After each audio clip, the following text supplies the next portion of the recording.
Coucou tout le monde, c'est Ava. Hello tout le monde, c'est Charles.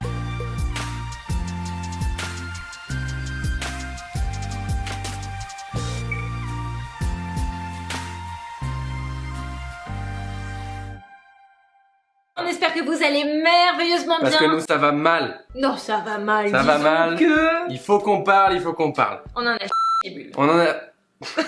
On a vraiment douillé sur cette recette. On s'est dit, on va faire un truc un peu plus simple que d'habitude parce que les gens nous demandent un peu des trucs moins compliqués qu'ils peuvent refaire à la maison. Que Lily. On a une bonne recette pour ça. Aïe aïe aïe. On va faire les brioches au géant du Jade. Cyril Lignac, ça a l'air easy. Dans le texte, ça a l'air super simple dans le sens où il y a une brioche, une pâte à tartiner et un petit craquelin sur le dessus de la brioche. Mais que nini. Mais non. A rien Mais en à voir fait, avec quelque pas chose de du tout. facile. Ça doit être très facile pour ceux qui ont l'habitude de faire des viennoiseries, ce qui n'est pas du tout notre cas. Et on a galéré sur les temps de pouce, etc. parce que il faut que tout soit adapté à la température. Et là, c'était pas le cas. On a dû recommencer la recette 4 fois. Je crois que c'est le minimum. Mais il y a eu beaucoup plus de tests que ça. Enfin, c'était une galère monstrueuse, mais vous n'imaginez pas Là, on le est fiers. pied une fois que c'est terminé, que c'est magnifique. Là, on vous vend pas le projet en mode on a envie de le refaire à la maison, mais je vous assure que on va vous donner du coup toutes les astuces pour que ça fonctionne. Ouais, c'est clair. Ça va très bien marcher. Bon, on vous a expliqué tout ce qu'il y avait dedans, donc on va se lancer tout de suite. On ne va pas perdre une minute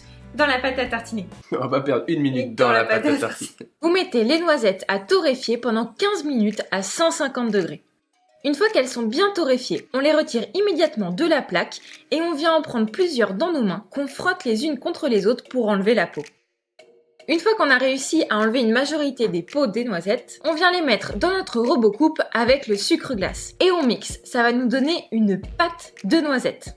Vous inquiétez pas, ça peut prendre un petit peu de temps, c'est normal. On ajoute ensuite le chocolat au lait et une pointe de fleur de sel. On mixe et notre géant du Jade est prêt. On vient ensuite peser la quantité qu'il nous faut pour faire la pâte à tartiner. Les pesées sont dans la description. On vient ensuite réunir dans un cul de poule le chocolat au lait, le chocolat noir et le géant du Jade. On mélange grossièrement, surtout pour le plaisir des yeux. Dans une casserole, on fait chauffer la crème liquide avec le glucose. On vient porter le tout à ébullition. Et quand l'ébullition est atteinte, on vient verser la crème en 3 fois sur le mélange des chocolats fondus. On réalise une émulsion en faisant des petits cercles au centre du cul de poule. Si le premier tiers tranche, c'est pas grave du tout, vous allez voir qu'avec le reste, ça va se lisser. Et on ajoute les 2 tiers suivants.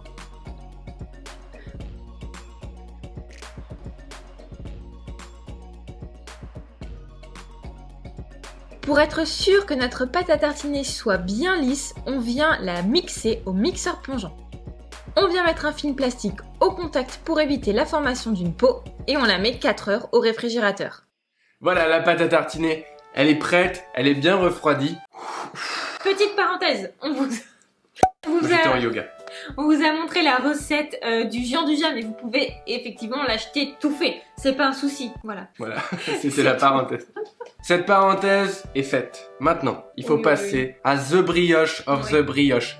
Pour ceux qui ont le livre de Cyril Lignac, vous verrez que la recette est un petit peu différente de la sienne, la méthode aussi. Tentez la nôtre plutôt parce qu'on a testé 15 Faites fois. comme vous voulez. Faites comme vous voulez, mais on va vous montrer comment nous, en tout cas, on a réussi. C'est parti. C'est pas parti. C'est pas parti. Pendant la pousse, on va vous mettre la recette aussi du petit craquelin, la petite pâte sablée qu'il y a sur le dessus. Parce qu'on va pas perdre notre temps pendant la pousse à juste la regarder. Moi, j'aime bien la regarder.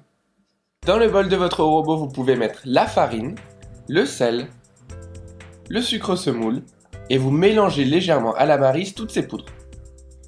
Une fois que c'est mélangé, vous pouvez ajouter la levure fraîche préalablement un petit peu émiettée, les œufs entièrement battus et à l'aide du pétrin, vous allez mélanger jusqu'à ce que ce soit homogène. N'hésitez pas de temps en temps à rabattre un petit peu de farine vers le centre.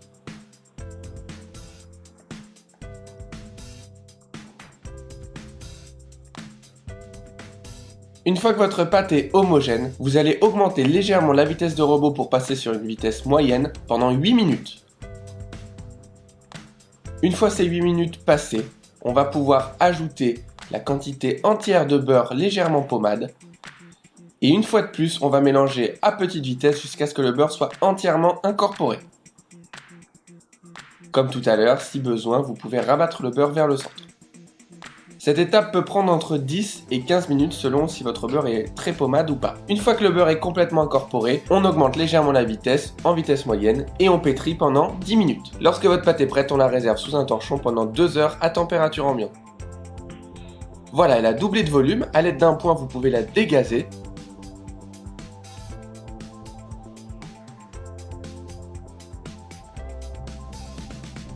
Et la remettre sous un film alimentaire pendant 1 heure au réfrigérateur. Pour faire le sablé, on vient tamiser la farine,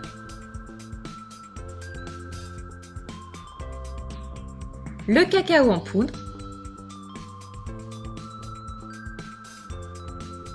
dans le bol de notre robot, on va crémer le beurre avec le sucre semoule à l'aide de notre feuille.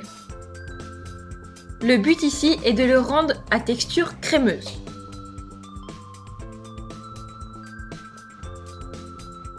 Et on ajoute les œufs battus. Une fois que c'est plus ou moins homogène, on va pouvoir ajouter petit à petit le mélange farine et cacao en poudre. Le but ici est de ne pas trop travailler la pâte, comme une pâte sucrée. Une fois que c'est tout juste mélangé, on va arrêter le robot. On récupère notre pâte et on la met entre 2 feuilles de papier sulfurisé. On va l'étaler assez finement, sur environ 1 mm. Ce sablé cacao va venir recouvrir notre brioche, donc il ne faut pas que ce soit trop épais pour qu'elle puisse gonfler correctement à la cuisson. On le lisse correctement.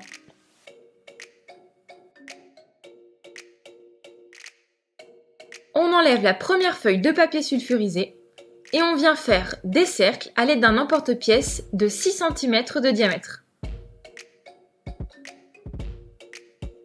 Évidemment, s'il y a du surplus de pâte, vous pouvez la conserver au congélateur pendant 1 à 2 mois. Et on place le tout 1 heure au congélateur. Maintenant, on récupère notre pâte qui a bien reposé. À l'aide d'un plan de travail légèrement fariné, vous allez bouler une jolie boule de pâte.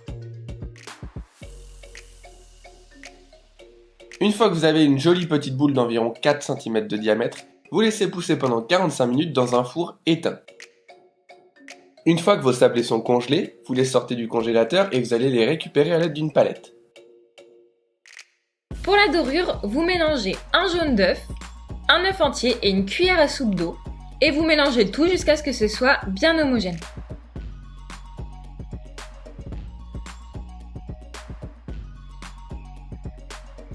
Lorsque vos brioches ont bien poussé, vous allez pouvoir les dorer à l'aide d'un pinceau. Et une fois qu'elles sont bien dorées, déposez le craquelin sablé. Vous enfournez pendant 10 minutes à 200 degrés. Et voilà le résultat. On retire immédiatement la brioche pour qu'elle arrête de cuire. Une fois que notre brioche est refroidie, on vient percer à l'aide d'une douille cannelée le dessous et y insérer notre pâte à tartiner bien froide.